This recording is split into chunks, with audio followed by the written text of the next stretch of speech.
Hey folks, Sega Sonic fan here. I'm making this video mostly for Bach, the good man on SMS Power Forums. Super cool guy, been around forever. And he helped me get this, which is a Norix Game Gear LCD screen. The Norix one was made quite a bit, well, maybe like a few months before the McWill one, maybe a year. And Bach was nice enough to help me source one from Japan, which was really cool of him. And he asked that I show him how to install it, because all the instructions are in Nihongo, Japanese. So I had to use a little bit of Google Translate and just a little bit of my intellect to figure it all out. So that's what this video is for. Just showing you here the whole thing in action. Looks great. It's a really beautiful screen. So let's shut this off and just go over real quick the things to do to install it. Unplug it here, and move this to a slightly better position than on my pajamas. So this is a 2 ASIC Game Gear, and the installation instructions are a little bit different for the 1 ASIC, but if you look at the pictures on Norix's website, which I'll try to link below, then it shows where the solder points are for the 1 ASIC. This is the 2 ASIC because there are 2 ASIC processors. And let's go ahead and take out the game here.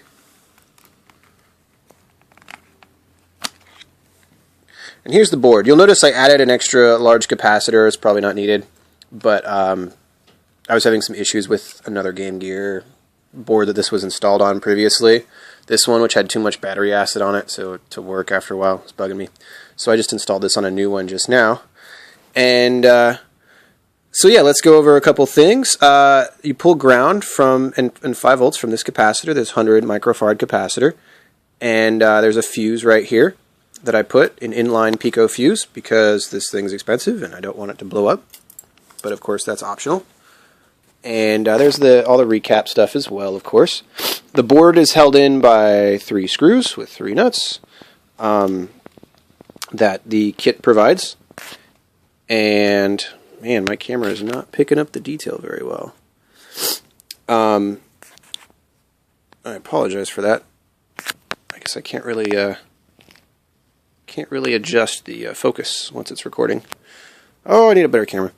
Anyway, you have a few pins here. Mode, 32M, D4, D3, D2, D1, CL2, C-Sync, and ground. Right now the ground's not actually connected. I was a little bit worried about ground loops. Again, I was having some other issues with my other Game Gear. This is not really the board's fault. But ground can generally be grabbed usually from the right of this 10 microfarad capacitor, which is connected to this circle, big earth ground. But I didn't connect it right now just because, again, I don't want to have a bunch of ground loop issues, and I'm kind of waiting on that. But I think that should be actually fine. And then you want to connect T11 to T10 right here.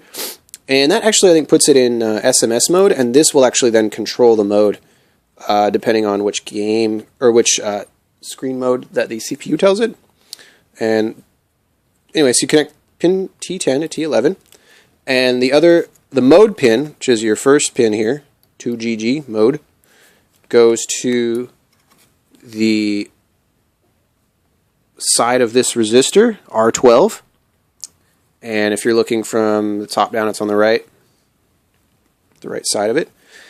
And 32M goes to the 32 megahertz crystal, which is, there's something labeled FB right here.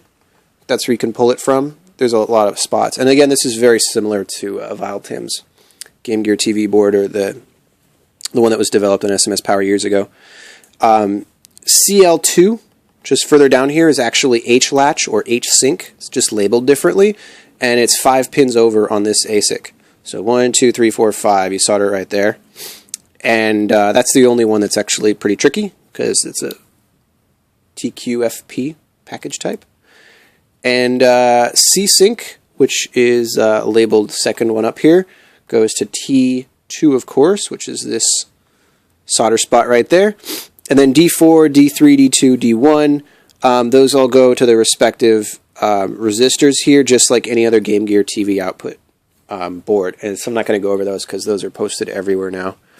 And those are just the data lines. So that's pretty much it as far as the wiring goes. The only things that are unusual is that mode pin and the H latch being labeled differently. Aside from that, the other things to be aware of, this takes a LQ035NC111 LCD. These are becoming actually pretty common and are pretty affordable, so that's cool. And you lift up these two black tabs here on the left and right and push it in and close those. And then you'll notice I insulated this because there's all these capacitors on the back and this thing is all metal. So I put some Kaplan tape on this, which is this stuff. You can get it for about $1 online. And insulated all the metal shielding as well as these capacitors on the back and just the sides of the board as well, which had some exposed solder points. And I think that's really smart to do because you could easily short out your system otherwise. Aside from that, there's the actual install into the plastic molding. And this is where this mod is a little bit problematic because the way it's designed, the screen, it's actually fit to the full width of the screen in Game Gear mode. And so you drill a little bit of plastic here, a little bit of plastic here, a little bit of plastic here, and this is shown on Norix's guide.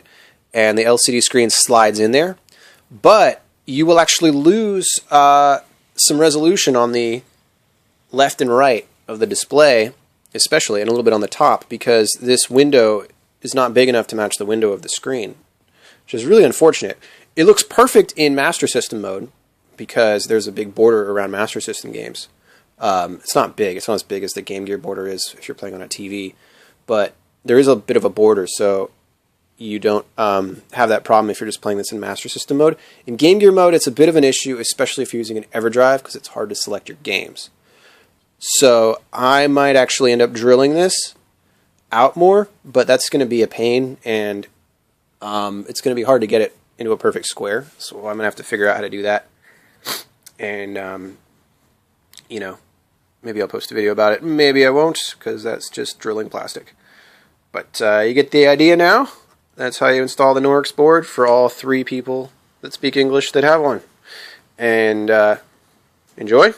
Good luck. Play some Game Gear. Sega!